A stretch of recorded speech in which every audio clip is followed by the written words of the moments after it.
It's destroying everything. It's not destroying. It's making something new.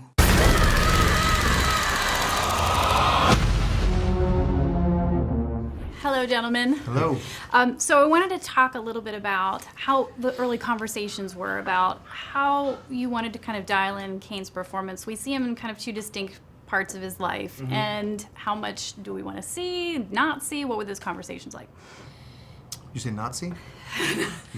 Not I was playing him as a Nazi. Yeah, that's exactly what. Wow, you I really got picked it, up on right? it. I picked it up. Subtle Perfect. Nazi. It's very hard to do. Not that subtle.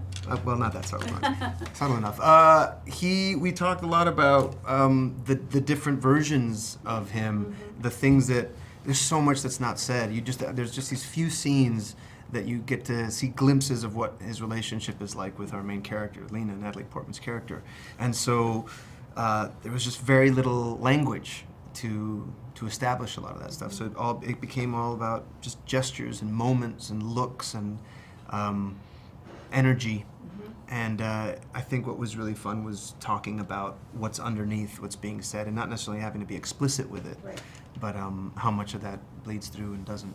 Well, let's talk about you get a scene that we get to see kind of in a different kind of way, but it's a really visceral scene. Did you go a lot of practical with that, so that in the moment when he's playing with the group that he was in the Shimmer with, we get to see that, or it was just very potent? There's a kind of pride that people take, I think, in practical effects over and above their use. I mean, a lot of stuff these days in films ends up being a mixture of practical and VFX.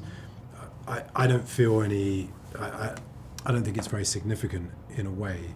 You do the thing that is right for the film. In that particular instance, there was an enormous practical effect element. But if you saw the practical effect and then saw the finished version, you'd see all the work that the VFX people do to bed it in and make it really feel real.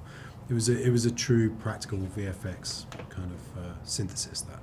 Now, Oscar, you were jumping in and out working on Star Wars to do this. So, seeing it as a piece, have you been able to take a look at the film yet, or seen portions of it where you could finally kind of put some of it together? I saw an early version of the film before we did some additional photography, so I did get to see a version of the whole thing finished. I'm very excited to see the final version of the film, but yeah, it's striking because you go in there and you try a bunch of different things, and from take to take it would change quite a bit as well, and then just to see what ends up coming together is very exciting.